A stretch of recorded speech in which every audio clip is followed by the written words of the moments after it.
자, 사도행전 6장 1절 7절 말씀을 가지고 하나님과 바른 관계를 먼저라는 제목으로 말씀 나눌게요. 여러분, 건강한 공동체 안에도 문제는 존재합니다. 건강한 가정 안에도 문제가 존재하고요. 건강한 관계 안에도 문제가 존재합니다. 그 문제는 공동체를 아프게 하기도 하고요. 때로는요, 그 아픔을 통해서 공동체가 와해되기도 해요. 그렇지만 그 문제를 통해서 문제를 딛고 일어섰을 때 공동체가 더욱더 한 단계 성장하기도 합니다. 여러분, 교회도 마찬가지예요. 교회도 사람들이 모이는 공동체, 사람들이 모이는 곳이기 때문에 항상 문제를 가지고 있어요. 문제가 없다라고 이야기하는 것은요, 옳지 않아요.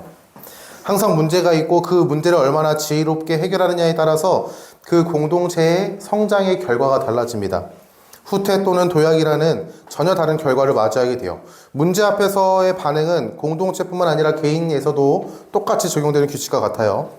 문제를 어떻게 해결하느냐에 따라서 결과는 달라지는 거예요. 여러분, 사람은 혼자 살아갈 수 없는 존재이기 때문에 항상 누군가와 함께 관계성 안에서 살아갑니다. 그래서 그 관계성 안에서 문제가 생겨납니다.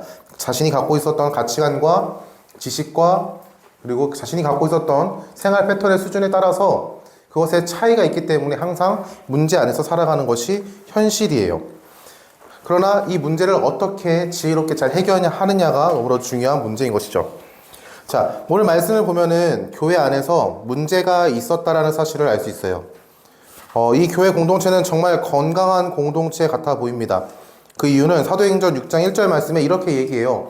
그때에 제자가 더 많아졌습니다 라고 얘기합니다. 그때에 제자가 더 많아졌는데 라고 6장 1절의 말씀을 시작합니다.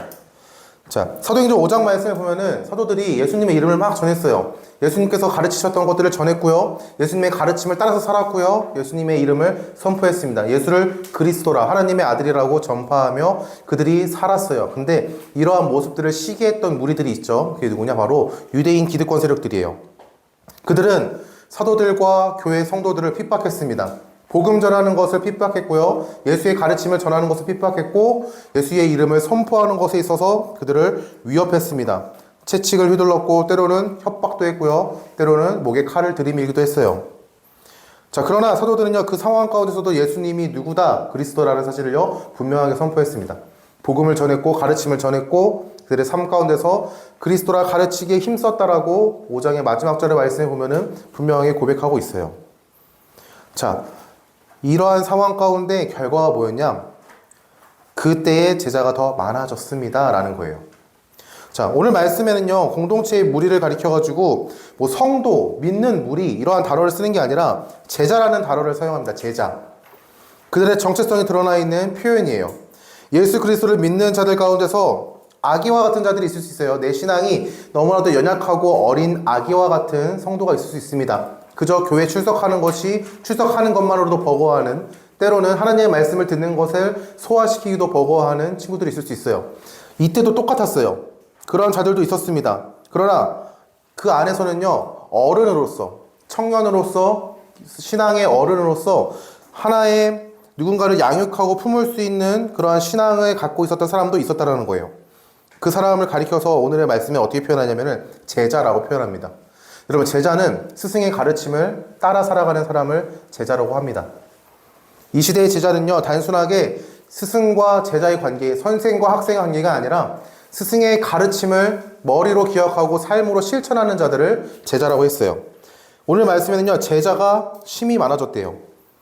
그 안에서 그 제자들이 했었던 그들의 삶 가운데 예수 그리스도의 사랑을 전했던 표현이 있었는데 그게 뭐냐? 바로 구제입니다. 구제. 여러분, 구제 알아요? 구제? 구제가 무슨 뜻인지 아니? 구제를 모르는군요. 봉사 아니? 봉사? 봉사라는 말은 아니야? 아니? 모르니? 왜 반응이 없지? 죄송한데 창문 조금만 열어줄 수 있을까요? 너무 더워가지고. 네.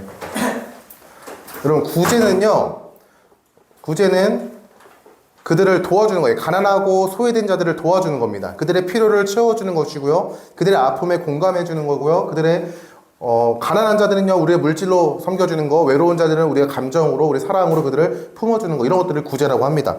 오늘 말씀에 보면요, 그 구제 사역이 너무나도 활발하게 일어났어요. 근데 안타깝게도 그 구제 사역 때문에 오늘의 말씀 가운데 문제가 생깁니다. 이 문제는 공동체 안에서 예수 그리스도께서 자신의 몸을 십자가에 내드림으로써 공동체가 하나 되게 하신 것을 다시 한 번 더 나누게 되는 정말 큰 문제를 야기하는 심각한 문제였어요. 자, 사도행전 6장 1절 말씀 이렇게 얘기해요. 그때 제자가 더 많아졌는데 헬라파 유대인들이 자기의 과부들이 매일의 구제에 빠짐으로 히브리파 사람을 원망하니라고 얘기합니다. 자, 헬라파 유대인들이 누구냐? 그들은요, 이스라엘 땅과 유대 땅에서 거주하면서 유대교를 믿었던 사람들이 아니에요. 그들은 이방 땅, 다른 나라 땅에서 태어나가지고 그 문화 안에서 살아갔던 사람들이지만 그들의 신앙은 유대교, 하나님을 향한 신앙을 갖고 있었던 사람들을 가리킵니다. 그 사람들을 가리켜서 뭐라 그러냐? 헬라파 유대인들이에요. 그들의 정체성은 이방인들과 다를 것이 하나 없어요. 똑같이 그들은요, 이방인 사람들의 문화 안에서 살아갔던 사람들이지만 그들의 신앙은 하나님을 향했습니다. 그래서 절기마다 예루살렘에 와가지고 기도를 드렸고요. 절기를 지켰고 하나님의 말씀에 순종하며 살아갔던 존재들이에요. 그런데 히브리파 사람들의 유대인들의 과부들이 오늘 교회의 구제 활동에서 제거되는, 그러니까 빠지게 되는 일들이 생겼어요. 히브리파 사람들이 주로 그 구제의 유익을 받았던 것 같습니다. 그렇기 때문에 오늘 말씀에 보면은 헬라파 유대인들이 히브리 사람들을 원망했습니다라고 성경은 서술하고 있어요. 자, 여러분, 이런 문제가 발생하면 여러분 어떻게 대처할 거예요? 한번 예를 들어 볼게요. 히브리파, 헬라파 우리와 상관없는 거니까 이렇게 한번 예를 들어 보겠습니다. 청소년부에서 매주 고등부한테만 간식을 줘. 이런 거예요. 청소년부에서 매주 고등부에게만 간식을 주고, 이제 고등학생들 지금 엄지 들고 있죠. 큰일 났네. 네. 회개하세요. 네. 자, 청소년부에서 고등부한테만 간식을 주는 거예요. 중등부한테 간식 안 줘요. 일절 안 줘요. 왜 안 주냐 물어봤더니, 야, 그래도 고등학생들이 공부하느냐고 더 고생하고 있고 노력하고 있는데 그들에게 더 많이 챙겨주는 것이 유익하지 않니? 라고 말하진 않았으나 그들이 느끼기에는 그런 거예요. 고등학교 형, 언니, 오빠, 누나들이 공부를 더 많이 해야 되니까 교회에서 되게 챙겨주나? 교회는 그렇게 말하지 않았으나. 자, 여러분, 이런 상황에서 여러분 어떻게 할 겁니까? 문제 어떻게 해결할 거예요? 자, 반대로 중학생들만 간식을 챙겨줍니다. 고등학생들 무시해요. 니들 다 컸으니까 그만 먹어. 공부 열심히 해. 이러면서. 어떻게 할 거예요, 여러분? 경민이 어떻게 할 거니? 고등부에 간식 안 챙겨주고 중등부에만 간식을 챙겨줘요. 태호한테 달라고 한다고? 태호야, 누나 줄 거야? 간식? 자, 중학생들한테만 간식을 주는 거야. 자, 태호야 집중해. 전사님이 질문할 거니까. 중학생들한테만 간식을 줘. 근데 고등학생들한테는 간식 안 줄 거야. 근데 누나가 이런 문제 해결 어떻게 할까 하니까 태호한테서 받을 거래. 태호 줄 거야, 간식? 오. 태호 간식 뭐 좋아하니? 응. 다 좋아해? 근데 그거 나눠줄 수 있어? 그렇게 태호를 칭찬하던 것이 증명되었습니다. 네. 자, 여러분 한번 잘 생각해 봐봐요. 내가 고등부 친구들이 아무것도 받지 못해. 반대로 중등부 친구들이 아무것도 받지 못해. 그러면은요, 중등부는요 고등부를 미워할 거예요. 반대로 생각하면요, 고등부가 중등부를 미워할 거란 말이에요. 그리고 그 화살이 누구한테 올까요? 저한테 오겠죠. 자, 이런 상황에서 어떻게 해결할까 고민해 보면요, 누군가는요 돈을 좀 더 들여가지고 간식을 풍성하게 사면은 모두가 넉넉하게 나눠 먹을 수 있지 않습니까? 라고 얘기할 수 있어요. 또 누군가는요, 이렇게 지혜로운 아이디어를 제시할 수 있는 친구가 있어요. 자, 이번 주는 고등부가 먹었으니까 다음 주는 중등부가 먹읍시다. 그리고 그 다음 주 다시 고등부가 먹고요. 한 주씩 번갈아 가면서 먹어요. 라고 얘기할 수도 있어요. 또 전도사님 같은 경우는 어차피 싸우면서까지 할 거 없다. 극단적으로 자, 간식 없습니다. 중고등부 다 간식 없어요. 청소년부는 간식 없습니다. 점심 먹고 집에 돌아가세요. 이렇게 이야기할 수도 있어요. 자, 여러분, 교회 안에서 싸우면서 해야 될 것이 일이 없다라고 해서 극단적으로 얘기하는 거 옳을까요? 돈을 더 많이 들여가지고 구제사역하는 거, 간식 골고루 나눠 먹는 게 옳을까요? 자, 다양한 의견들이 있을 수 있지만 오늘날 교회 안에 일어나는 그 문제는요, 누구는 구제를 받고 구제를 받지 못하는 그런 오늘 말씀에 드러나는 교회 안에서의 문제처럼만 보여요. 표면적인 문제가 그렇게 보여요. 이런 문제도 사도들은 인지하고 있었습니다. 문제가 있구나. 그리고 문제를 바라봤고 문제를 해결하기 위해서 모든 제자들을 불러서 그들에게 이야기해요. 사도행전 6장 2절 말씀에 이렇게 얘기합니다. 12사도가 모든 제자를 불러 이르되 우리가 하나님의 말씀을 제쳐놓고 접대를 일삼는 것이 마땅하지 아니하니라고 얘기합니다. 사도들은 지금 구제로 인한 이 문제의 진짜 원인에 대해서 어떻게 얘기하냐면은 자신들이 말씀을 제쳐둔 것이다 라고 얘기해요. 자신들이 말씀을 제쳐둔 것으로 인해서 이러한 문제가 생겼습니다 라고 얘기하는 거예요. 구제는 성도가 예수 그리스도의 사랑을 안다면 그 안에서 사랑하는 존재라면요, 당연하게 드러나야 되는 모습입니다. 내가 실천하지 않아도 당연하게 그 구제, 가난한 자를 도와주고 소외된 자를 섬기는 것들, 그들을 향하여 긍휼한 마음과 불쌍한 마음으로 다가가서 그들에게 필요를 채워주는 거, 이거 예수 그리스도의 사랑을 아는 성도라면요, 이거 해! 라고 이야기하지 않아도 그들이 그렇게 나아가서 하게 돼 있어요. 왜요? 그럼 나를 사랑하신 하나님의 사랑을 알기 때문에 그 사랑을 흘려보내는 것은요, 당연한 거예요. 구제사역이요, 여러분 중요합니다. 그거 해야 해요. 하나님께서 그것을 하시기를 원하세요. 그 사랑 안에서 우리가 변화되길 원하고 그 사랑을 나누시기를 원한단 말이에요. 근데 여러분, 그런데 하나님의 말씀보다 그것이 중요하게 된다면, 하나님의 말씀보다 그것이 앞서게 된다면, 하나님의 말씀이 뒷전으로 밀려나고 하나님의 말씀을 우리가 잊어버린다면요, 이거는요, 우리가 내가 어떠한 존재인지를 잊어버리고 그저 선행만 베푸는 것이 됩니다. 여러분 잘 기억하세요. 선행을 베풀지 말아라 라는 것들을 이야기하는 게 아니에요. 선행 베풀어야 해요. 하지만 이 선행이 내가 어떠한 존재인지를 기억하고 그 사랑 안에서 당연하게 감사함으로 드러나는 모습이 되어야 하지, 그저 하나님의 말씀도 없이 내가 하나님과의 올바른 관계가 정립되지는 않은 그 상황 가운데서 그저 내가 내 기쁨을 위해서, 내 만족을 위해서 누군가를 사랑하고 섬기는 것, 이거는요, 우리의 정체성을 흐리는 것이다라는 것을 여러분 기억해야 됩니다. 근데 오해하지 않았으면 좋겠어요. 구제 중요해요, 여러분. 구제 꼭 하셔야 됩니다. 근데 내 정체성을 잊어버리면 이 공동체의 방향성이 완전 틀어져 버리는 거예요. 교회는 말씀 위에 세워진 공동체입니다. 예수 그리스도의 보혈로 세워진 공동체고요. 예수 그리스도의 은혜로 구원받은 성도들이 모인 공동체예요. 하나님의 말씀이 공동체 안에 선포되어야 되고 증거되어야 합니다. 그 증거된 모습이 바로 뭐냐? 바로 구제와 같은 선행이에요. 하나님의 사랑을 세상에 흘려보내는 거예요.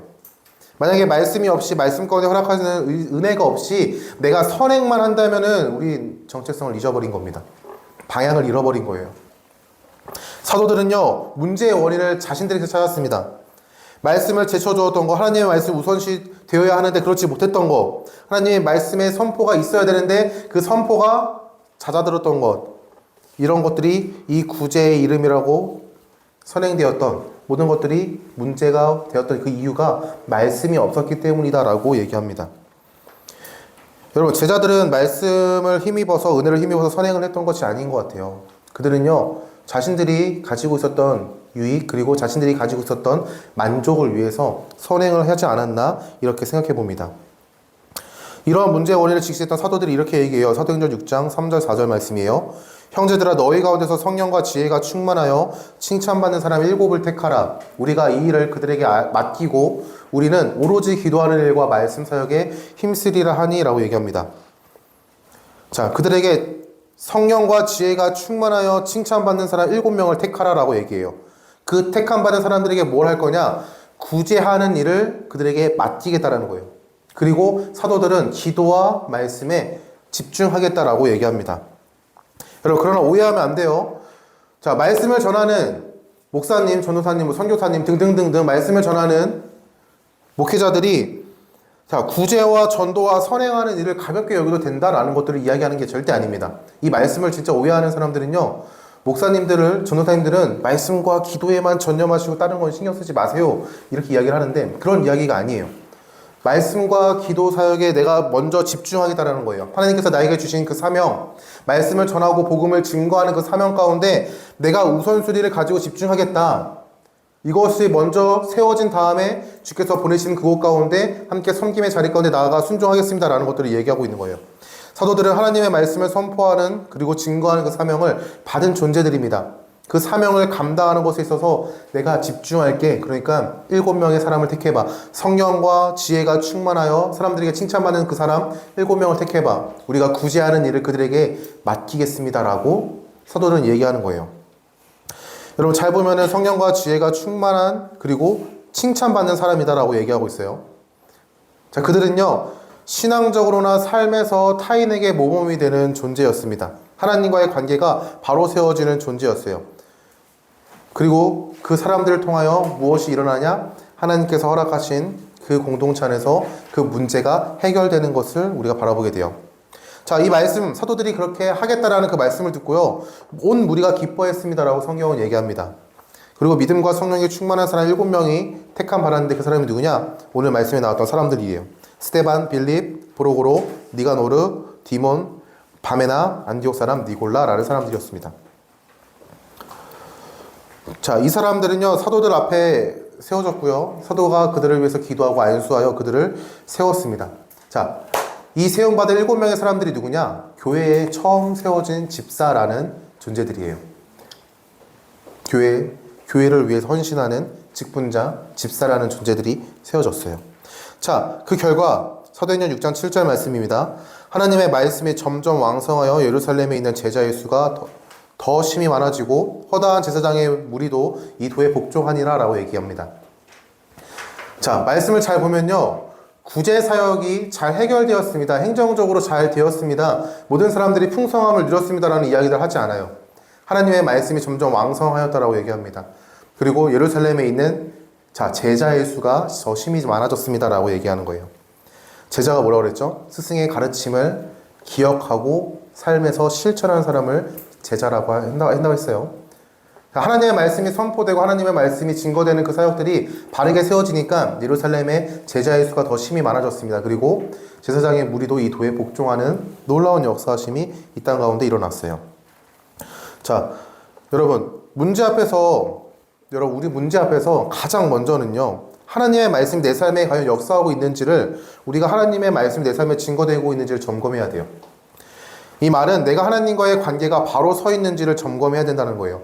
공동체 입장에서 보면은 공동체 안에 하나님의 말씀이 선포되고 증거되고 있는지를 바라보고 하나님과의 관계가 분명하고도 선명하게 세워져 있는지를 우리가 점검해야 된다는 겁니다. 자, 그렇다면 여러분 어떠한 문제를 갖고 있어요? 여러분이 가지고 있는 문제는 뭡니까? 거리는 어떤 문제를 갖고 있니? 요즘 널 힘들게 하는 문제가 뭐야?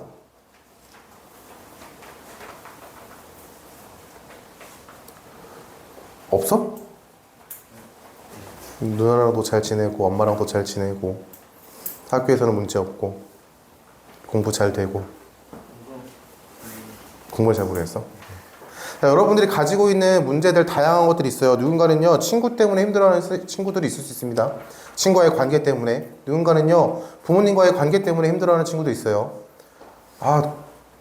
학원을 하나만 좀 그만둬도 좀 살 것 같은데, 부모님은 자신의 미래를 생각하면서 이거 공부 열심히 해야지 나중에 너희가 편하게 삶을 살 수 있어라는 그런 말씀들을 하시면서 나를 학원에 보내죠. 그런 것들이 갈등이 될 수도 있습니다. 나를 향한 그 사랑의 표현들이 오히려 갈등이 될 수 있어요. 누군가는요, 지금 공부에 집중해야 하는 그 상황 가운데 내가 이렇게 하나님과의 관계 안에서의 이 신앙적인 문제 때문에 어려움을 갖고 있는 친구들도 있을 수 있습니다.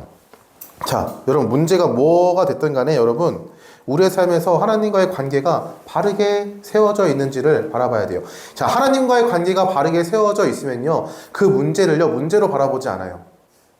그 문제가 되지 않아요. 그리고 문제라고 인식되었던 것들을요, 내가 하나하나씩 잘 풀어나가게 돼요. 자, 누군가는 이렇게 이야기할 수도 있어요. 예수 그리스도의 은혜로 구원받은 성도는 하나님과의 올바른 관계가 세워졌다라고 우리가 그렇게 배웠는데, 그럼 내가 또 무언가를 행해야 합니까? 라고 이야기할 수 있어요. 내가 어떠한 행동을 해야 하나님과의 관계가 또 바르게 세워지는 것입니까? 라고 이야기할 수 있어요. 자, 맞아요. 예수 그리스도의 은혜로 구원받은 성도는요, 하나님과의 올바른 관계 안에 있는 성도입니다. 그러나 우리는요, 아이러니하게도 이 세상 가운데 이 땅에서 살아가면서 계속해서 죄를 짓고 살아가는 존재예요. 죄의 유혹을 받아 살아가는 존재고요, 하나님 앞에서 범죄하는 존재입니다. 그러하기 때문에 우리는 삶에서 끊임없이 회개를 해야 돼요. 회개함으로 예수 그리스도 안에 있음을 우리가 기억하고 그 정체성을 가지고 다시 한번 세상 가운데 나아가 살아가야 합니다. 그것을 기억할 때 우리는 죄를 멀리할 수 있어요. 자, 예수 그리스도의 은혜로 구원받은 성도가 죄를 멀리하고 회개하는 것은요, 여러분 이렇게 생각했으면 좋겠습니다. 여러분, 옷에 묻은 먼지를 털어내는 것과 같다라고 생각하면 좋을 것 같아요.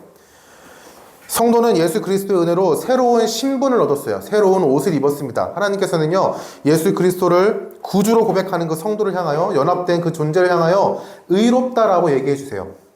자, 우리는 하나님 앞에서 의로운 존재가 될 수 없는데 예수님을 구주로 믿는 그 사람들, 예수 그리스도와 연합된 그 존재를 하나님께서 바라보시면서 어떻게 얘기하시냐면은 얘 의로워라고 얘기해 주는 거예요.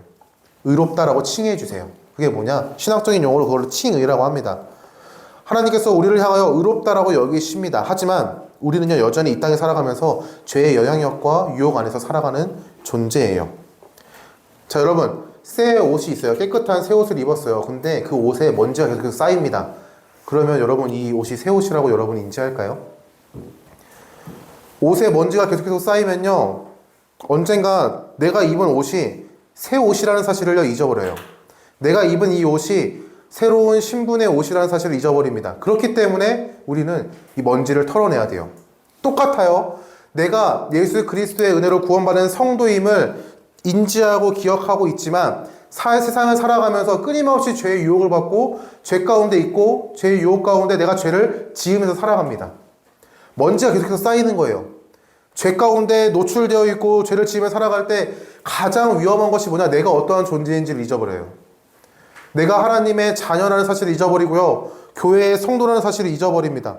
그러면 그 결과가 뭔지 알아요? 죄 가운데서 죄 짓는 것을 너무나도 가볍게 여깁니다. 죄 짓는 것에 있어가지고 괜찮아, 별일 없어.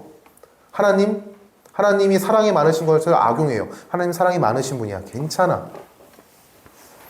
그러면서 죄 짓는 것을 너무나도 가볍게 여겨요. 그리고 계속해서 죄 짓고 살아요. 그 안에서 결과가 뭐냐? 이 땅에서 하나님의 나라를 누리지 못하며 살아갑니다. 기뻐하라고 주신 그 구원의 은혜를 누리지 못하고요, 풍성한 가운데 차고 넘치는 은혜를 주셨지만 그 은혜를 누리지 못해요.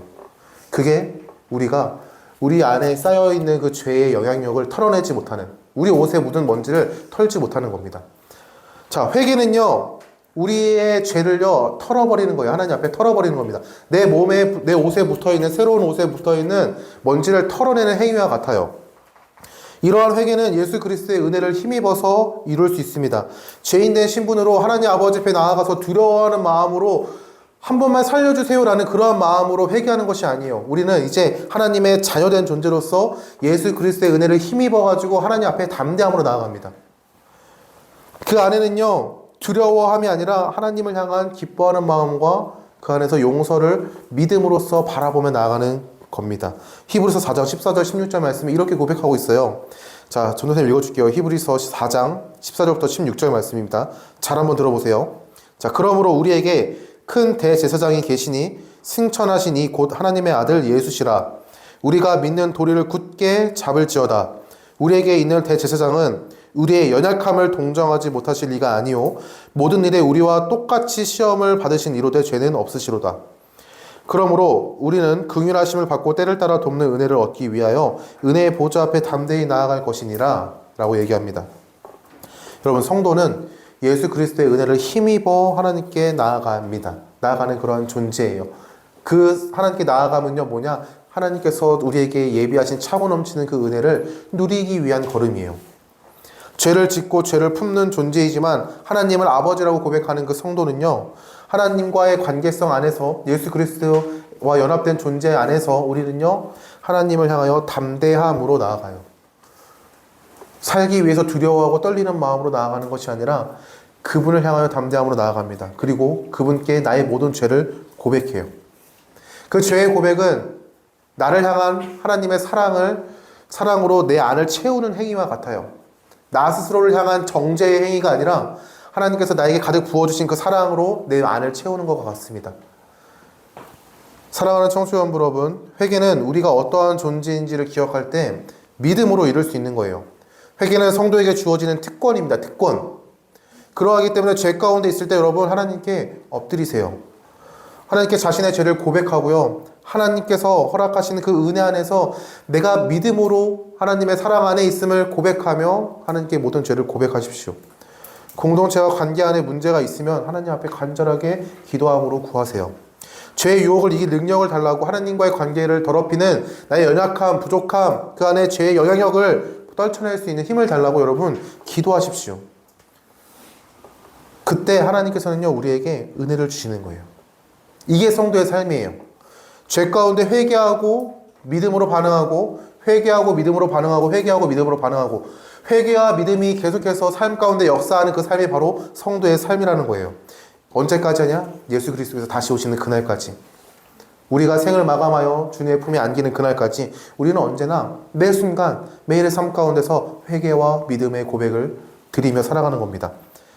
자, 다시 한번 말하지만 회개의 삶이 반복될 때 우리가 뭘 할 수 있냐? 죄를 이길 수 있어요. 죄의 능력 안에서 그것을 거부할 수 있어요. 죄를 멀리할 수 있습니다. 이게 죄라는 것을 더욱더 선명하게 바라보고 우리는 죄를요 외면합니다. 그리고 하나님께 시선을 두는 거예요. 자, 여러분, 그렇다면은 여러분 문제 앞에 우리는 하나님과 바른 관계가 세워져 있는지를 고민해 봤으면 좋겠습니다.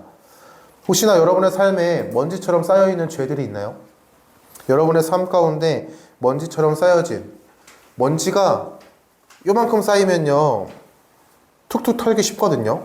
근데 이만큼 쌓이면요 네 청소를 해야 돼요. 그 청소가요 집이 청소 잘 안 돼 있니? 서아야? 그래요. 알았습니다. 네. 자, 이 먼지가 이만큼 쌓이면요 여러분 청소할 때 힘들죠. 물론 이만큼 쌓이는 걸 여러분이 봤을지 모르겠어요. 저는 봐가지고 알아요. 전사님 집이 그런 거 아니고. 네. 자, 이만큼 쌓인 먼지는요 청소하기가 힘듭니다. 근데 이만큼 쌓이는 먼지는요 청소하기 쉬워요. 왠지 알아요? 툭툭 털어내고 청소기로 흡입하면요 금방 청소가 돼요. 똑같아요. 내 죄가 조금이라도 인지가 되면요 바로 하나님께 회개하십시오. 여러분 조금이라도 이게 하나님께서 싫어하시는 거야, 하나님께서 이것을 나에게 원하시지 않은 거야 라고 여러분 말씀 가운데 여러분이 인지하고 있다면요, 내 마음 가운데 거리낌이 있다면요 여러분 하나님께 바로 회개하세요. 근데 이렇게 쌓이면요 내가 어떠한 존재인지를 잊어버려요. 그래서 이게 죄인지도 몰라요. 이게 먼지인지도 몰라요. 그렇기 때문에 우리가 하나님을 올바르게 바라볼 수 없어요. 하나님을 바라본다고 할지라도 기뻐할 수가 없습니다. 여러분, 여러분의 정체성을 가리고 있는 그 죄들이 있다면은 하나님 앞에 모두 툴툴 털어낼 수 있길 바랍니다. 그 방법이 뭐냐? 믿음으로 회개하는 거예요.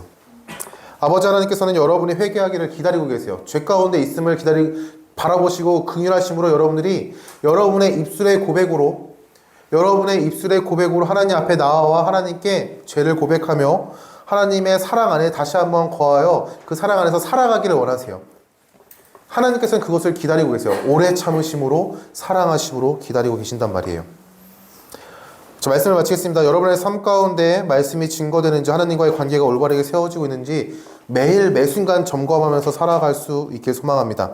개인의 문제나 관계의 문제나 신앙의 문제, 모든 문제 앞에서 이 문제만을 바라보고 해결하기 위해서 전전긍긍하는 것이 아니라 이 문제만을 바라보고 내가 지혜를 생각하고 어떻게 해야 할지 고민하는 것이 아니라 하나님께 이 문제가 보인다면요 그 문제를 가지고 하나님 앞에 나아갈 수 있길 바라요.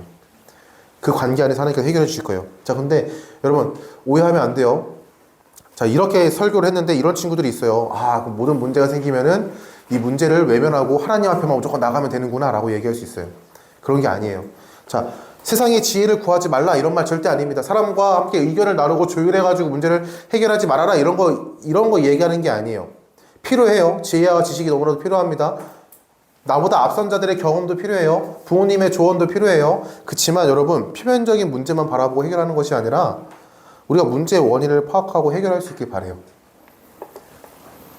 여러분 문제는 아담과 하와가 하나님께 범죄한 이후로 계속해서 생겨나는 문제입니다. 하나님으로 채울 수 없는 것이 있다고 생각하면서 세상의 것을 쫓아나아갈 때 생겨나는 게 문제고요. 하나님께서 맡겨주신 나와 함께하게 하신 그 사람들의 소중함을 잊어버릴 때, 하나님께서 허락하신 그것이 은혜임을 잊어버릴 때 그 사람을 시기하고 질투하고 미워하는 문제들이 생겨나요. 사랑하는 성도여러분, 여러분 이것을 잊지 않았으면 좋겠습니다. 문제를 여러분 혼자 끙끙 앓고 있는 것이 아니라 하나님과의 관계 안에서, 바른 관계 안에서, 그렇기 때문에 우리가 하나님과의 바른 관계를 세워나가야 돼요. 그 관계 안에서 하나하나씩 풀어나갈 수 있게 바라요. 여러분이 나왔을 때 하나님께서는요 지혜를 주실 거고 능력을 주실 거고 사람을 붙여주실 거고 그 안에서 모든 것들이 원만하게 해결할 수 있는 하나님의 놀라우신 역사하심을 허락하실 거예요. 그것을 믿고 의지하며 나아가는 게 성도입니다. 그 은혜 안에서 기뻐하고 감사할 수 있는 여러분 될 수 있기를 예수님의 이름으로 축원합니다.